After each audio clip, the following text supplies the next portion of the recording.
Amen. God bless you, Pastor. Amen. மறுபடியாக pastor John Paul ஆனன் அவர்களை யாவரும் சேர்த்து அன்போடு வரவழைப்போமாக. Praise the Lord pastor. Praise the Lord. Praise the Lord, praise the Lord pastor. வாருங்கள், வந்து உங்கள் வார்த்தையை பகிர்ந்து கொள்ளுங்கள். நன்றி பாஸ்டர். நம்முடைய நித்திய வெளிச்ச சங்கமம் வானொலி நேயர்கள் யாவரையும் ஆண்டவராகிய இயேசு கிறிஸ்துவின் நாமத்திலே நாங்கள் வாழ்த்துகிறோம். இந்த நாளிலும் நாம் பார்க்க போகிற தேவ செய்தியின் தலைப்பு எழுப்புதல் அக்கினி என்கிற ஒரு தலைப்பின் கீழே இன்றைய செய்தியை நாம் பார்க்கலாம். ரிவைவல் ஃபயர் என்கிற ஒரு தலைப்பின் கீழே இன்றைய செய்தி. கிறிஸ்துவ சமுதாயத்துல இந்த எழுப்புதல் எழுப்புதல் எழுப்புதல் என்ற அந்த வார்த்தை அதிகமாய் பயன்படுத்து இன்று அநேகர் அதற்காக பாரத்தோடு ஜெபித்து கொண்டிருக்கிறார்கள். அதே நேரத்திலே இந்த அக்கினியின் அபிஷேகம் என்று பரிசுத்த ஆவியின் அபிஷேகத்தை குறித்தும் பரவலாக பேசப்பட்டு வருகிறது. ஆகவேத்தான் நாம் இதை ரெண்டுத்தையும் இணைத்து இந்த நாளிலே இந்த தலைப்பை நாம் பார்க்க போகிறோம். எழுப்புதல் அக்கினி என்ற தலைப்பின் கீழே இந்த எழுப்புதல் என்னுடைய பொருள், அதனுடைய விளக்கம், அதனுடைய ஆதாரம் எங்கிருந்து வருகிறது என்றெல்லாம் நாம் பார்க்கும் பொழுது இது பழைய ஏற்பாட்டிலும் புதிய ஏற்பாட்டிலும் அநேக இடங்களிலே இந்த எழுப்புதல் என்கிற ஒரு கருத்து நிலவுகிறதை நாம் பார்க்கிறோம். ஆபக்குக்கின் புஸ்தகம் 3ஆம் அதிகாரம் 2ஆம் வசனத்தை நாம் வாசிக்கும் பொழுது அங்கே நாம் என்ன பார்க்கிறோம்? கர்த்தாவே, வருஷங்களின் நடுவிலே உம்முடைய கிரியை உயிர்ப்பியும் என்று ஆபக்குக் தீர்க்கதரிசி ஒரு உருக்கமான ஜபத்தை ஏறெடுக்கிறதை பார்க்கிறோம். எந்த சூழ்நிலையில் இந்த உருக்கமான ஜபத்தை அவர் ஏறெடுக்கிறார் என்று நாம் பார்க்கும் பொழுது அவருடைய காலங்களிலே இந்த இஸ்ரவேல் ஜனங்கள் தேவனுக்கு கீழ்ப்படியாமல் போனது நிமித்தம், அநேகர் பின்மாற்றத்திற்குள் போனது நிமித்தம், அவருடைய ஆன்மீக வாழ்க்கை ஒரு குளிர்ச்சியான வாழ்க்கைக்கு திரும்பினது நிமித்தம் தேவனுடைய கோபாக்கனை அவர்கள் மேல் பற்றி எறிந்து அவர்கள் பாபிலோன் சிறையிருப்புக்கு கொண்டு போகிற ஒரு சூழ்நிலை அது. ஆகவே இதை தீர்க்கதரிசி ஆபக்குக் முன்பே அறிந்து கர்த்தருடைய ஜனங்கள் பாபிலோன் சிறையிருப்புக்கு செல்வார்கள் என்றால் அவர்கள் ஜீவனுள்ள தேவனை, யெகோவா தேவனை அவர்கள் ஆராதிக்கிற ஆராதனைகளுக்கும் தடைகள் வரக்கூடும். இன்னும் அதிகமான ஆன்மீக வாழ்க்கையில் அவர்கள் வளர்வதற்கு நிறைய தடைகள் உண்டாகுமே என்பதை முன்பு அறிந்து அவருக்கு அந்த வேளையிலே 70 வருஷம் அவர்கள் சிறையிருப்பிலே இருப்பார்கள் என்று தெரியாது. ஆனாலும் தேவ கோபம் அவர்கள் மேல் இருந்தபடியினால் அவர்கள் பாபிலோன் சிறையிருப்புக்கு போவார் என்று அறிந்த பிறகு அவர் இந்த ஜபத்தை ஏறெடுக்கிறார்.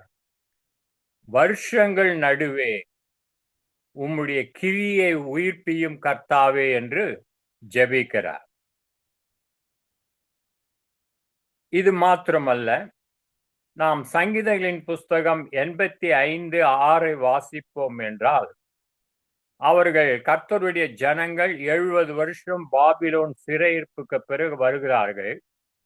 அவர்கள் மிகவும் நொறுக்கப்பட்டவர்களாய், ஒடுக்கப்பட்டவர்களாய், கஷ்டத்தை அனுபவித்தவர்களாய் வருகிற அந்த சூழ்நிலையிலே சங்கீதக்காரன் ஒரு ஜபத்தை ஏறெடுக்கிறார். அவருடைய ஜபம் என்னவா இருந்தது? சங்கீதம் 85:6 உமது ஜனங்கள் உம்மில் மகிழ்ந்திருக்கும்படி நீர் எங்களை திரும்ப உயிர்ப்பிக்க மாட்டீரோ? அப்படி என்றால் என்ன அர்த்தம்? இந்த சிறையிருப்புக்கு முன்பாக அவர்கள் கர்த்தருக்குள் அதிக மகிழ்ச்சியா இருந்தார்கள். இந்த 70 வருட பாபிலோன் சிறையிருப்பிலே கர்த்தருடைய ஜனங்கள் அந்த மகிழ்ச்சி, ரட்சணத்தின் சந்தோஷத்தை எல்லாம் அவர்கள் இழந்திருக்க கூடும். ஆகவே இப்பொழுது அவர்கள் மிகவும் துக்கத்திலே வாடுகளாய் இருப்பார்கள். இப்ப மீண்டுமாய் கர்த்தரை நோக்கி சங்கீதக்காரன் சொல்லுகிறார், திரும்ப அவர்களை உயிர்ப்பிக்கணும் ஆண்டவரே, திரும்ப உயிர்ப்பியும். எதற்காக? அவர்கள் உம்மில் மகிழும்படியாக.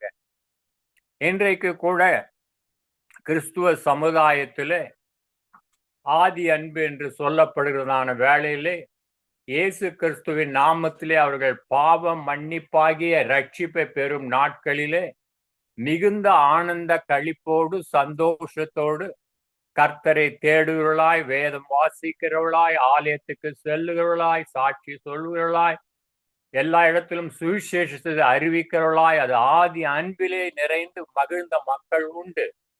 ஆனால் பின் நாட்களிலே அவர்கள் பலவிதமான சூழ்நிலையில் வழியாய் போகும் பொழுது கொஞ்சம் கொஞ்சமாய் அந்த ஆதி அன்பு குறைந்து வருகிறது நாம் பார்க்கிறோம். அதனால்தான் நாம் வெளிப்படுத்தின விசேஷத்துல கூட அவர் சபைக்கு சொல்லும் போது என்ன சொல்லுகிறார்? நீ ஆதியிலே என் மேல் கொண்டிருந்த அன்பை விட்டாய் என்று உன்மேல் எனக்கு குறை இருக்கிறதுன்னு சொல்ற. ஆகவே நீ ஆதியிலே நடப்பித்த கிரியைகளை மறுபடியும் செய், நீ ஆதி அன்புக்கு திரும்பு என்று சபைகளுக்கு சொல்வதை நாம் பார்க்கிறோம்.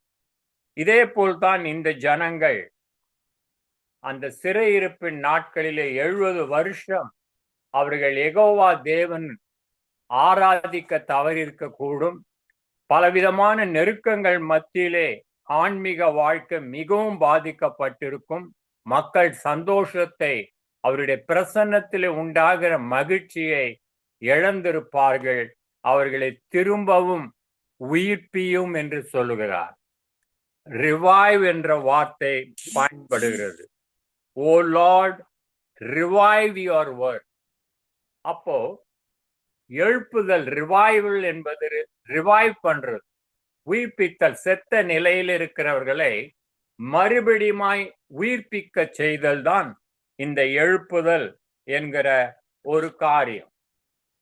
இன்னும் சங்கீதம் 80:18 நாம் வாசிக்கும் பொழுது, அப்பொழுது உம்மை விட்டு பின்வாங்க மாட்டோம், எங்களை உயிர்ப்பியும் என்று சொல்லுகிறார். அப்பொழுது உமது நாமத்தை தொழுது கொள்வோம். இங்கேயும் மறுபடியும் திரும்ப இந்த பதத்தை உபயோகப்படுத்துகிறார், எங்களை உயிர்ப்பியும். ஏன் உயிர்ப்பிக்க வேண்டும்? எங்களை நீர் உயிர்ப்பித்து விட்டீர் என்றால் நாங்கள் மறுபடியும் பின்வாங்க மாட்டோம். எங்களை தேவனே நீர் உயிர்ப்பித்து விட்டால் நாங்கள் உம்முடைய நாமத்தை மீண்டுமாய் நாங்கள் தொழுது கொள்வோம் என்கிற ஒரு நிலையிலே அந்த ஜபத்தை அவர் ஏறெடுக்கிறதை பார்க்கிறோம். இதிலிருந்து ஒரு காரியம் நாம் சத்தியத்திலிருந்து தெளிவாய் விளங்க வேண்டும். எழுப்புதல் என்பது, உயிர்ப்பித்தல் என்பது தேவன் ஒருவரே செய்யக்கூடிய காரியமாய் இருக்கும். அந்த எழுப்புதல் இந்த நாட்களிலே கர்த்தருடைய ஜனங்களுக்குள்ளே, புறஜாதிகளுக்குள்ளே அது அனுப்பப்படும் பொழுது சபையார், மக்கள் எல்லாம் மரித்த நிலையிலிருந்து அவர்கள் மீண்டுமாய் உயிர் பெற்றுக் கொள்கிறார்கள், உயிர்ப்பிக்கப்படுவார்கள். இந்த எழுப்புதலின் அர்த்தம் என்ன என்று நாம் பார்க்கும் பொழுது, டு கிவ் லைஃப், ஒவ்வொரு மனிதனுக்கும் ஜீவனை கொடுப்பதாகும், உயிரை கொடுப்பதாகும் எழுப்புதலின் அர்த்தம். இன்னொரு வார்த்தை உபயோகப்படுத்த வேண்டும் என்றால், டு ஸ்டர் லைஃப், மக்களுடைய வாழ்க்கை அசைக்கப்படக்கூடியதாய் இருக்க வேண்டும். அதாவது அவர்கள் ஆவிக்குரிய ஜீவனை பெற்றுக்கொள்ள வேண்டும் என்பதே. சோ பிசாசு மனுமக்களிடத்திலிருந்து திருட, கொல்ல, அழிக்க வருகிறான் என்று வேறு ஒன்றுக்கும் வரான் என்று பார்க்கிறோம். ஆனால் இயேசு கிறிஸ்து சொன்னார், நானோ உங்களுக்கு ஜீவன் உண்டாகவும் அந்த ஜீவன் பரிபூர்ணப்படவும் வந்தேன் என்று சொன்னார். ஆகவே பாவத்தில் மரித்திருந்த மக்களை மீண்டுமாய் அவர்களை உயிர்ப்பிக்க வேண்டும், அவர்களுக்கு மறுபடியுமாய் ஜீவனை கொடுக்க வேண்டும். மரித்த அந்த ஆத்துமாவுக்கு நித்திய ஜீவனை, அழியாத ஜீவனை கொடுக்க வேண்டும் என்பதற்காகத்தான் இயேசு கிறிஸ்து இந்த பூமியிலே வந்தார் என்று நாம் அறிவோம். இந்த எழுப்புதல் காலங்களிலே கர்த்தருடைய ஜனங்கள் பரிபூர்ண ஜீவனை பெறுவது மாத்திரமல்ல, இயேசுவை அறியாத ஜனங்களும் அவர்களும் சுவிசேஷத்தை கேட்டு ரட்சிக்கப்பட்டு அவர்களும் அந்த ஜீவனை பெற்றுக் கொள்கிறார்கள். அவர்களுடைய ஆத்துமா கூட உயிர்ப்பிக்கப்படுகிறது. இயேசு கிறிஸ்து சிலுவையிலே மரித்த நோக்கம், உலகத்தின் பாவத்தை அவர் சுமந்து தீர்த்த தேவ ஆட்டுக்குட்டி. நம்முடைய பாவங்கள் மட்டுமல்ல, சர்வலோகத்தின் பாவங்களையும் நிவர்த்தி செய்கிற ஒரு கிருபாதார பலியாக மனுமக்கள் மேல் வைத்த அன்பினாலே அவர் இந்த உலகத்திலே வந்து தன் ஜீவனை கொடுத்து அந்த ஜீவனை நாம் பெற்றும்படி அவர் உதவி செய்திருக்கிறார். ஆகவே தான் சிலுவை மரணம் மிகவும் அவசியமாய் இருக்கிறது. நாம் மரிக்க வேண்டிய இடத்திலே இயேசு நம் ஒவ்வொருவருக்காக மரணத்தை ருசி பார்த்தார். நம்முடைய வியாதி, நோய், பலவீனங்கள், ஆக்கினை தீர்ப்பு, தண்டனை, இன்னும் பாவத்தின் காரியங்கள், இதிலிருந்தெல்லாம் விடுதலை செய்வதற்காகத்தான் இயேசு சிலுவையிலே தன்னுடைய இரத்தத்தை சிந்தினார். இயேசு கிறிஸ்து சிலுவையிலே சிந்தின அந்த இரத்தத்தினால் நம் பாவங்கள் மன்னிக்கப்படுகிறது. ஆகவே இந்த செய்தியை கேட்டுக்கொண்டிருக்கிற தேவ ஜனமே, இன்னும் நீங்கள் பாவ மன்னிப்பை பெறாமல் இருப்பீர்கள் என்றால் அது இயேசு கிறிஸ்துவின் நாமத்தின் மேல் விசுவாசம் வைத்து, அவருடைய சிலுவை மரணத்தின் மேல் விசுவாசம் வைத்து, அவர் எனக்காகத்தான் சிலுவையிலே மரித்தார் என்பதை முழுமையாய் நம்பி இயேசுவை சொந்த இரட்சகராய் ஆண்டவராய் நாம் ஏற்றுக்கொண்டு நம்முடைய பாவங்களை அறிக்கை செய்து விடும் பொழுது, மனம் திரும்பும் பொழுது, மறுபடியும் பிறக்கிற அனுபவத்திலே வரும் பொழுது, இயேசுவின் ரத்தம் நம்முடைய சகல பாவத்தை நீக்கி நம்மளை பரிசுத்தவானாய் நீதிமானாய் நமக்குள்ளே அந்த நித்திய ஜீவனை அவர் கொடுக்கக்கூடியவராய் இருக்கிறார். இந்த உலகத்தை விட்டு நாம் கடந்து சென்றாலும் மறுமையிலே நித்திய காலமாய் நித்திய ஜீவனை உடையவர்களாய் நித்திய தேவனோடு நாம் பரலோகத்திலே காணப்படுவோம். ஆகவே தான் இந்த எழுப்புதல் அவசியம் என்று நாம் பார்க்கிறோம். இந்த எழுப்புதல் வெறும் கர்த்தருடைய பிள்ளைகளுக்கு மாத்திரமல்ல, இந்த எழுப்புதல் காலங்களிலே என்ன நடக்கிறது என்றால், சபைகள் ஆதி அன்புக்கு நேராய் திருப்பப்படுகிறது. பாவிகள் மனம் திரும்பி தேவனிடத்திலே திரும்பும் சிலாக்கியத்தை பெற்றுக் கொள்கிறார்கள். ஆகவே நாம் எழுப்புதலை அனுபவிக்கிறவர்களாய் இருப்போம். அந்த எழுப்புதலை தேவன் கொண்டு வரும்படியாய் கருத்தாய் தொடர்ந்து நாம் ஜெபிப்போம். எழுப்புதல் நாட்களில் சாதாரண நாட்களை போல் வாழ்க்கை இருக்காது. இயற்கைக்கு அப்பாற்பட்ட காரியங்களை தேவன் செய்வார்.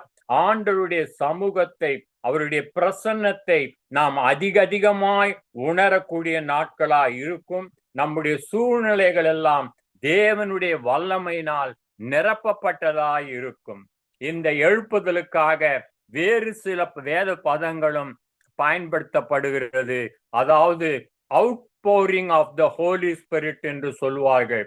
பரிசுத்த ஆவியானவர் மனுமக்கள் மேல், அவரை விசுவாசிக்கிற ஜனங்கள் மேல் பொழிந்தருளப்படுகிறது என்று வருகிறது. ஆகவே இந்த காரியம் பெந்தகோஸ்தே நாளிலே, பண்டிகை நாளிலே நடந்தது என்று பார்க்கிறோம். யோவேல் தீர்க்கதரிசி ஏற்கனவே சொன்னார், கடைசி நாட்களில் மாம்சமான யாவரும் மேலும் என் ஆவியை ஊற்றுவேன். குமாரரும் குமார்த்திகளும் தீர்க்க தரிசனம் சொல்வார்கள். வாலிபர்கள் தரிசனங்களை காண்பார்கள். மூப்பர்கள் சொப்பனங்களை காண்பார்கள். அந்நாளில் என் ஊழியக்காரியம் மேல் நான் என் ஆவியை ஊற்றுவேன் சொன்னார். ஆகவே எழுப்புதல் என்றால் என்ன? பரிசுத்த ஆவியானுடைய மகத்துவமான வல்லமை ஜனங்களுக்குள்ளே கொண்டு வருவது, பரிசுத்த ஆவியினால் ஜனங்களை உயிர்ப்பிப்பது, பரிசுத்த ஆவியின் பலத்தினால் வெற்றிகரமான ஜெயத்தின் பாதையிலே நாம் செல்வது, பரிசுத்த ஆவியினால் வெற்றிகரமான ஊழியங்களை நாம் செய்வது, பரிசுத்த ஆவியினால் நம்முடைய சகல சத்துருக்களையும் நாம் மேற்கொள்ள அது உதவக்கூடியதாய் இருக்கிறது. ஆவியானவர் எங்கு உண்டோ அங்கே விடுதலை உண்டு என்று நாம் பார்க்கிறோம். நாம் 3 காரியங்களுக்கு சில காரியங்களை தெரிந்து கொள்ள வேண்டும். ஒன்று, கிறிஸ்துவ உலகத்திலே ரெனியூவல், புதுப்பிக்கப்பட வேண்டியது அவசியமாய் இருக்கிறது. இந்த உலகத்திலே ஒவ்வொரு நாளும் நாம் இயேசு கிறிஸ்துவின் நாமத்தினாலே, இயேசு கிறிஸ்துவின் இரத்தத்தினாலே, கர்த்தருடைய வசனத்தினாலே அவ்வப்பொழுது கழுவப்பட்டவர்களாய் நம்மை புதுப்பித்து கொண்டே வர வேண்டும். அப்படி புதுப்பித்து கொண்டே வருகிறதான வேளையிலே நாம் கிறிஸ்துவின் அன்பிலே ஆழமாய் கடந்து செல்கிறோம். அது மாத்திரமல்ல, தேவனுடைய ராஜ்யம் நமக்குள்ளே அது கட்டப்படுவதற்கு இந்த புதுப்பித்தல், ரெனியூவல் என்பது அவசியம். இன்னொரு காரியம் ரிஃபார்மேஷன் என்று சொல்வார்கள், மறுமலர்ச்சி. அதாவது இந்த மறுமலர்ச்சி சபைகளுக்குள்ளே, கர்த்தருடைய பிள்ளைகளுக்குள்ளே வரும்பொழுது சபைகளிலே ஆவிக்குரிய மாற்றங்கள் ஏராளமாய் காணப்படும். ஒவ்வொரு கர்த்தருடைய பிள்ளைகளும் ஆழமாய் அதிகமாய் தேவனை அறிந்து கொள்வதாய், சத்தியத்தை அறிகிற அறிவுக்குள் ஆழமாய் அவர்கள் கலந்து செல்வார்கள். தேவனுடைய அதிக வெளிப்பாடுகளையும் வெளிச்சத்தையும் பெற்றுக்கொள்வதற்கு இந்த மறுமலர்ச்சி, ரிஃபார்மேஷன் உதவி செய்யும். மூன்றாவதாக, இந்த எழுப்புதல் என்பது மிகவும் அவசியம். இந்த எழுப்புதல் என்ன செய்கிறது? பரிசுத்த ஆவியானவருடைய முழு வல்லமையான கிரியைகளையும் நமக்குள்ளே அது கொண்டு வரக்கூடியதாய் இருக்கிறது. இது ஒரு பரிசுத்த ஆவியானவர் காலம். அதாவது திருத்துவ தேவன் என்று சொல்லும் பொழுது பிதா, குமாரன், பரிசுத்த ஆவியானவர் என்று சொல்லுகிறோம். தேவன் ஒருவராய் இருந்தாலும் 3 தன்மைகளில் நபராய் வெளிப்படுகிறார். அதிலே இப்பொழுது பரிசுத்த ஆவியானவர் என்ற திருத்துவத்தின் அந்த 3வது நபராக ஆள் தத்துவம் உடையவராய் அந்த தேவன் நமக்குள்ளே இருக்கிறார். இது ஒரு கிருபையின் காலம். அந்த பரிசுத்த ஆவியானவர் நமக்குள்ளே இருந்து தம்முடைய சபையை கர்த்தருடைய வருகைக்கு மணவாளனுக்காக சபையாகி தம்முடைய சரீரமாகிய சபையை அவர் மணவாட்டியாக ஆயத்தப்படுத்தி கொண்டு இருக்கிறார். இந்த எழுப்புதல் அக்கினியிலே நாம் பார்க்கும் பொழுது பல முறை வேதத்திலே தேவன் அக்கினி வடிவிலே வெளிப்பட்டார். ஒரு அக்கினி ஒரு அடையாளமாகவும் காணப்பட்டது என்று நாம் பார்க்கிறோம். வேதத்திலே நம்முடைய தேவனே எப்படிப்பட்டவர் என்றால் அவர் பட்சிக்கிற அக்கினியை போல் இருக்கிறார் என்று நாம் வேதத்திலே நாம் பார்க்கிறோம். அது மாத்திரமல்ல, இதே வேத புத்தகத்திலே நாம் என்ன உண்மையை தெரிந்து கொள்கிறோம் என்றால், எபிரேயர் புஸ்தகம் 1ஆம் அதிகாரம் 7ஆம் வசனத்திலே தம்முடைய தூதர்களை காற்றுகளாகவும் தேவனுடைய ஊழியக்காரர்களை அக்கினி ஜுவாலையாகவும் மாற்றுகிறார் என்று வேதம் சொல்லுகிறது. நம்முடைய தேவனும் பட்சிக்கிற அக்கினி. அவருடைய ஊழியம் செய்கிற கர்த்தருடைய பிள்ளைகள் ஒவ்வொருவரும் அக்கினி ஜுவாலையாக இந்த உலகத்திலே காண வேண்டும் என்பதுதான் தேவ சித்தம். இயேசு கிறிஸ்து இந்த உலகத்திலே வந்த எத்தனையோ நோக்கங்களிலே ஒன்று, அவர் லூக்காவின் புஸ்தகம் 12ஆம் அதிகாரம் 49ஆம் வசனத்திலே அவர் என்ன சொல்லுகிறார்? பூமியின் மேல் நான் அக்கினியை போட வந்தேன், அது இப்பொழுதே பற்றி எரிய வேண்டும் என்று விரும்புகிறேன். ஆகிலும் நான் முழுக வேண்டிய ஒரு ஸ்நானம் உண்டு, அது முடியும் அளவும் எவ்வளவோ நெருக்கப்படுகிறேன் என்று சொன்னார். சோ இயேசு இந்த உலகத்திலே வந்த நோக்கங்களிலே ஒன்று, பூமியின் மேல் அக்கினியை போட வந்தேன் சொன்னார். இன்னும் அவர் அந்த நேரத்திலே அவர் அந்த முழுக வேண்டிய ஒரு ஸ்நானம் இருந்தது. அந்த ஸ்நானத்தை கூட அவர் சிலுவையிலே முழுகினபடியினால் இப்பொழுது பரிசுத்தாவின் அக்கினி இறங்குவதற்கு தடை இல்லாமல் போயிற்று. இயேசு மரித்து அடக்கம் பண்ணப்பட்டு 3ஆம் நாள் உயிர்த்தெழுந்து 40 அளவும் இயேசு அளவு உயிர்த்ததாய் எல்லாருக்கும் நிரூபணம் பண்ணிவிட்டு திருஷ்டாந்தங்கள் மூலம் நான் மரித்தேன், ஆகிலும் இதோ சதா காலங்களிலே உயிரோடு இருக்கிறேன் என்று சொல்லி நான் மரணத்துக்கும் பாதாளத்துக்குரிய திறவுகோள்களை உடையவனாய் இருக்கிறேன் என்று சொல்லி மக்கள் சார்பாக எல்லா வெற்றிகளும் எடுத்து அவர் 40வது நாள் பரமேறி சென்றார். அங்கே போய் பிதாவினிடத்தில் அவர் சொன்னபடி வேண்டிக் கொண்டார். 50வது நாள் பெந்தகோஸ்தே என்ற நாள் வந்த பொழுது எல்லாரும் அவருடைய சமூகத்திலே காத்திருந்த மக்கள் மேல் இந்த பரிசுத்த ஆவியானவர் பொழிந்தருளப்பட்டார் என்று நாம் பார்க்கிறோம். ஆகவே தேவனுடைய ஜனமே, இது ஒரு பரிசுத்த ஆவியின் எழுப்புதலின் காலமாய் நாம் போய்கொண்டு இருக்கிறோம். இங்கே பாருங்கள், 1 ராஜாக்கள் புஸ்தகம் 18ஆம் அதிகாரம் 24ஆம் வசனத்திலே எலியா ஒரு காரியத்தை சொல்லுகிறார். அந்த நாட்களிலே எலியாவின் காலங்களிலே கர்த்தருடைய ஜனங்கள் மிகவும் சோர்ந்தவர்களாய் காணப்பட்டார்கள். ஒரு பின்மாற்ற நிலையிலே இருந்ததை நாம் பார்க்கிறோம். அப்பொழுது பாகால் தீர்க்கதரிசிகள் ஒரு 450 பேர் இருந்தார்கள். ஆகவே கர்த்தருடைய ஜனங்கள் தங்களை வெளிப்படுத்த முடியாத ஒரு சூழ்நிலையில் காணப்பட்டார்கள். எலியா கர்த்தர் மேல் வைராக்கியம் உள்ளவராய் இருந்தபடியினால் ஒரு நாள் எல்லாரும் கூடி வர செய்கிறார். 1 ராஜாக்கள் 18:24 ஒரு சவாலையும் விடுகிறார். நீங்கள் உங்கள் தேவனாகிய நாமத்தை சொல்லி கூப்பிடுங்கள், நான் கர்த்தருடைய நாமத்தை சொல்லி கூப்பிடுவேன், அப்பொழுது அக்கினியால் உத்தரவு அருளும் தெய்வமே தெய்வம் என்றான். அதற்கு ஜனங்கள் எல்லாரும் இது நல்ல வார்த்தை என்றார்கள். இப்பொழுது விக்கிரங்களை வழிபடுகிற 450 பாகால் தீர்க்கதரிசிகளும் எலியா என்கிற ஒரே கர்த்தருடைய தீர்க்கதரிசிக்கு நடுவே ஒரு சவால், ஒரு போட்டி நடக்கிறதை நாம் பார்க்கிறோம். உண்மையான தெய்வம் யார் என்பதை நாம் நிரூபிக்க வேண்டும். உண்மையான தேவன் யாராய் இருக்கக்கூடும் என்றால், நாம் பலிபீடங்களை கட்டுவோம், நாம் அவர்களுடைய தேவனை கூப்பிடுவோம். எந்த தேவன் அக்கினியிலே வந்து உத்தரவு அருளுகிறாரோ அந்த பலிபீடத்தில் இருக்கிறவரை பட்சிக்கிறதும் அவர்தான் உண்மை தெய்வம் என்ற நிலைக்கு அவர்கள் சவாலாக வைக்கிறார்கள். 1 ராஜாக்கள் 18:36 39 வாசிக்கும் பொழுது, அந்தி பலி செலுத்தும் நேரத்திலே தீர்க்கதரிசியாகிய எலியா வந்து, ஆபிரகாமுக்கும் ஈசாக்குக்கும் யாக்கோபுக்கும் தேவனாகிய கர்த்தாவே, இஸ்ரவேலிலே நீ தேவன் என்றும் நான் உம்முடைய ஊழியக்காரன், நான் இந்த வார்த்தை காரியங்கள் எல்லாம் உம்முடைய வார்த்தையின்படி செய்தேன் என்று இன்றைக்கு நீர் விளங்க பண்ணும். கர்த்தாவே, நீ தேவனாகிய கர்த்தர் என்றும் தேவரீர் தங்கள் இருதயத்தை மறுபடியும் திருப்பினீர் என்றும் இந்த ஜனங்கள் அறியும்படிக்கு என்னை கேட்டருளும் என்றான்.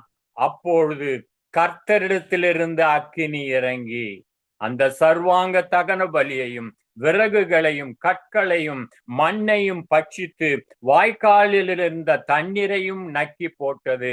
ஜனங்கள் எல்லாரும் இதை கண்டபொழுது முகங்குப்புற விழுந்து, கர்த்தரே தெய்வம், கர்த்தரே தெய்வம் என்றார்கள்.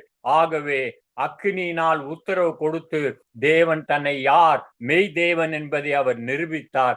ஜனங்களும் அவர்தான் உண்மையான தேவன், அக்கினியிலே பதில் உரைத்த தேவன் என்று சொல்லி எல்லாரும் அவரை தொழுது கொள்வதை நாம் பார்க்கிறோம். இன்னும் மவுண்ட் சினாய்க்கு போவோம் என்றால், கர்த்தர் சீனாய் மலையிலே தம்மை எப்படி வெளிப்படுத்தி காண்பிக்கிறார்.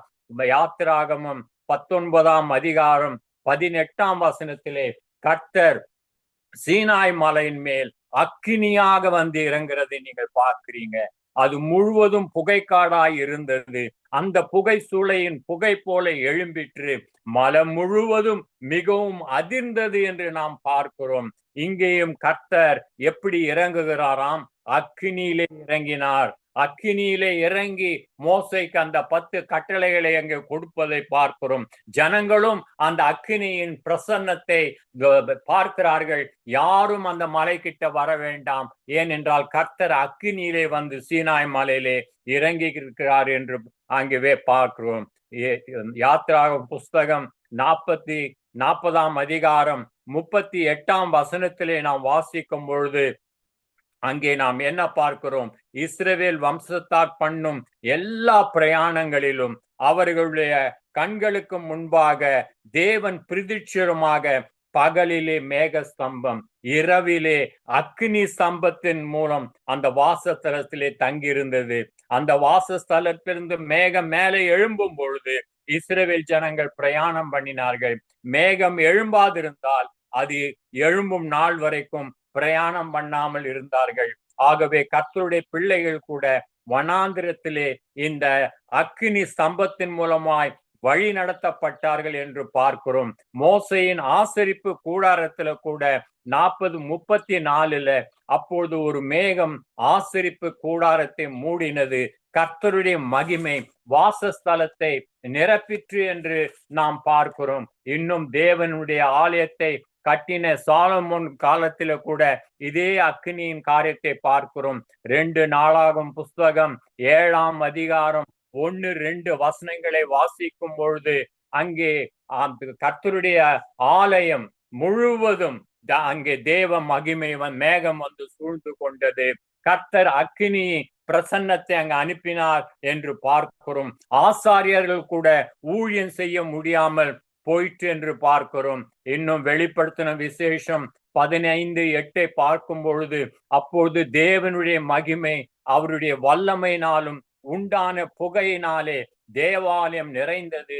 7 தூதர்களுடைய 7 வாதைகளும் முடியும் வரைக்கும் ஒருவரும் தேவ ஆலயத்துக்குள் பிரவேசிக்க கூடாது இருந்தது என்று வெளிப்பட்ட விசேஷம் 15:8 கூட அங்கும் கர்த்தருடைய ஆலயம் தேவனுடைய அக்கினி மேகத்தினால் சூழ்ந்ததை பார்க்கிறோம். வேதத்திலே பெந்தகோஸ்த நாளிலே நாம் என்ன பார்க்கிறோம்? யோவேல் தீர்க்கதரிசி என்ன சொல்லுகிறார்? யோவான் ஸ்நானகன் இயேசு கிறிஸ்து சொல்லும் போது அவர் என்ன சொல்லுகிறார்?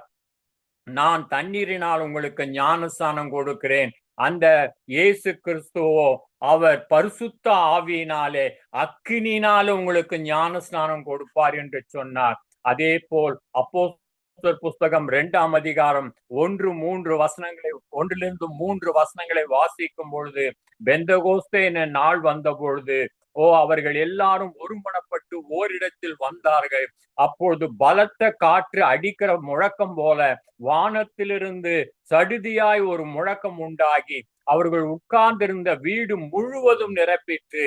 அல்லாமலும் அக்கினிமயமான நாவுகளைப் போல பிரிந்திருக்கும் நாவுகள் அவர்களுக்கு காணப்பட்டு அவர்கள் ஒவ்வொரு மேலும் அமர்ந்தார் என்று பார்க்கிறோம். அது மாத்திரமல்ல, இந்த பரிசுத்த ஆவியானவர் அசைவாடுகிறார், இறங்குகிறார் என்றெல்லாம் பார்க்கிறோம். அப்போஸ்தலர் 2:17-30 வசனங்களை வாசிக்கும் போது கடைசி நாளில் மாம்சமான யாவரும் மேலும் என் ஆவியை ஊற்றுவேன். அப்பொழுது குமாரரும் குமார்த்திகளும் தீர்க்க தரிசனம் சொல்லுவாங்க.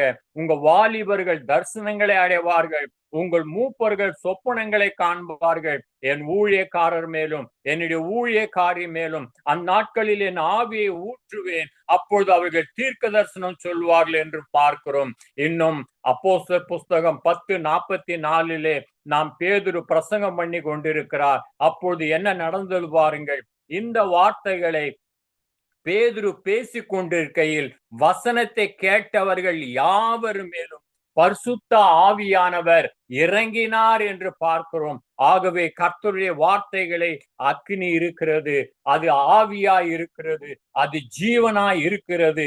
கர்த்தருடைய வார்த்தைகளை பிரசங்கிக்கிற தேவனுடைய பிள்ளைகளுடைய வார்த்தைகளை நாம் கவனமாய் விசுவாசத்தோடு கேட்கும் பொழுது ஆவியானவர் நம்மேல் இறங்குகிறதை நாம் பார்க்கிறோம். அங்கே பேதுரு என்ன செய்தார்? அப்போஸ்தலர் 11:14 நீயும் உன் வீட்டார் அனைவரும் ரட்சிப்புக்கு ஏதுவான வார்த்தைகளை பேசு என்று சொன்னார். ரட்சிப்புக்கு ஏதுவான வார்த்தைகளை, கர்த்தருடைய வார்த்தைகளை பேசி கொண்டிருக்கிறதான வேளையிலே அங்கே 11:15 வாசிக்கிறீங்க. அப்போஸ்தலர் 11:15 நான் பேச தொடங்கின பொழுது பரிசுத்த ஆவியானவர் ஆதியிலே நம்மேல் இறங்கினது போல அவர்கள் மேல் புறஜாதிகள் மேலும் இறங்கினார். இது வெறும் கிறிஸ்தவர்களுக்கு மாத்திரமல்ல, கிறிஸ்துவ சபை மாத்திரமல்ல, இந்த நாட்களிலே புறஜாதிகள் மேலும் தேவன் தமது ஆவியை ஊற்றி கொண்டிருக்கிறார். அதான் மாம்சமான யாவரும் மேலே ஆவி ஊற்றுவேன் என்பது. இன்னும் முதலாவது இந்த எழுப்புதல் அக்கினி எங்கே ஆரம்பிக்க வேண்டும்? தனிப்பட்ட நபர் மத்தியிலே இந்த பிரசங்கத்தை கேட்கிற நம்முடைய தனிப்பட்ட வாழ்க்கையில இடம்பெற வேண்டும். சங்கீதக்காரன் அவ்விதமாய்தான் தனிப்பட்ட எழுப்புதலுக்காக முதலாவது ஜெபிக்கிறார். சங்கீதம் 119:25 வாசிக்கும் போது, உமது வார்த்தையின்படி என்னை உயிர்ப்பியும் என்கிறார். அது மாத்திரமல்ல, 37 வாசிக்கும் போது, உமது வழிகளால் என்னை உயிர்ப்பியும் என்கிறார். 40 சங்கீதம் 119:40 உமது நீதியால் என்னை உயிர்ப்பியும் என்கிறார். இன்னும் சங்கீதம் 119:88 உமது கிருபையின்படி என்னை உயிர்ப்பியும். எல்லா வசனங்களையும் நீங்கள் படித்து பாருங்கள். என்னை உயிர்ப்பியும், என்னை உயிர்ப்பியும். முதலாவது எழுப்புதல் அக்கினி உங்களுக்குள்ளாக, எனக்குள்ளாக அது பற்றி எரிய வேண்டும். எல்லா நாளிலும் பற்றி எரிய வேண்டும். எங்கே போனாலும் கர்த்தருடைய அக்கினி நம் மூலமாய், அக்கினியின் பிரசன்னம் நம் மூலமாய் வெளிப்பட வேண்டியது அவசியமாய் இருக்கிறது. Thank you Jesus. இந்த வேளையிலும் இந்த பரிசுத்தாவின் அபிஷேகம் அக்கினி நாம் எல்லாருக்கும் கிடைக்கத்தக்கதாய் ஒரு சிறிய ஜபத்தை ஏறெடுத்து நாம் கர்த்தருடைய காரியங்களை பார்ப்போம். நாம் ஜபம் செய்வோம். அன்புள்ள ஆண்டவரே, இந்த வேலைக்காக நன்றி செலுத்துகிறோம். எவ்வளவு நேரம் பொறுமையாய் கேட்டிருந்த உம்முடைய ஜனத்துக்காய் கோடா கோடி ஸ்தோத்திரம். சங்கமம் வானொலி ஊழியங்கள் மூலமாய், ஆண்டவர் இந்த நித்திய வெளிச்ச ஊழியங்கள் மூலமாய் உம்முடைய வசனங்கள், ரட்சிப்புக்கு ஏதுவான வசனங்கள் தொடர்ந்து ஒளிபரப்பப்படுகிறது. உலகம் முழுவதும் அறிவிக்கப்படுகிறது. பேதுரு அந்த வசனத்தை பிரசங்கிக்கிறதான வேளையிலே ஆவியானவர் இறங்கினது போல இந்த ரேடியோ நிகழ்ச்சி மூலமாய் வசனத்தை கேட்கிற யாவரும் மேலும் உம்முடைய பரிசுத்த ஆவியானவர் ஊற்றப்படட்டும். பாவிகள் மனம் திரும்பட்டும், ரட்சிக்கப்படட்டும். புறஜாதிகள் மேலும் அந்த பரிசுத்த ஆவியானவர் ஊற்றப்படட்டும். அவர்களும் இந்த விசுவாச அனுபவத்துக்குள் வழிநடத்தும். விசேஷமாய் உம்முடைய கிறிஸ்துவ சபை ஆதி அன்புக்கு நேராய் திரும்பட்டும். ஆண்டவரே, மக்கள் இழந்து போன மகிழ்ச்சியை அவர்களை திரும்ப தாரும், திரும்ப உயிர்ப்பியும். யாரெல்லாம் தங்களிடத்தில் இருந்த பொக்கிஷங்களை, வெளியேற பெற்றவர்களை இழந்திருக்கிறார்களோ, இழந்தவைகள் எல்லாம் தாவீது திருப்பி பெற்று கொண்டது போல இந்த ஜனங்களும் திருப்பி பெற்றுக்கொள்ள உதவி செய்வீராக. ஒரு எழுப்புதலின் காலமாய், இளைப்பாறுதலின் காலமாய், உலகம் எங்கும் உடைய ஆவி பொழிந்தருளப்படுகிற காலமாய் ஒரு புரட்சி எழும்பட்டும். பரிசுத்த ஆவியின் வல்லமையினால் நீர் அவ்வாறு செய்வீர் என்று நம்புகிறோம். எல்லா வியாதிகள் மறைவதாக இயேசுவின் நாமத்திலே, நோய்கள் நீங்குவதாக இயேசுவின் நாமத்திலே, காயங்கள் கட்டப்படுவதாக இயேசுவின் நாமத்திலே, எல்லா பிசாசின் கிரியைகள் அழிக்கப்படுவதாக இயேசுவின் நாமத்திலே, தேவனுடைய ராஜ்யம் இந்த பூமியிலே ஸ்தாபிக்கப்படுவதாக. இயேசுவே, உம்முடைய நாமம் மட்டுமே மகிமைப்படுவதாக. இயேசுவின் நாமத்தில் பிதாவே.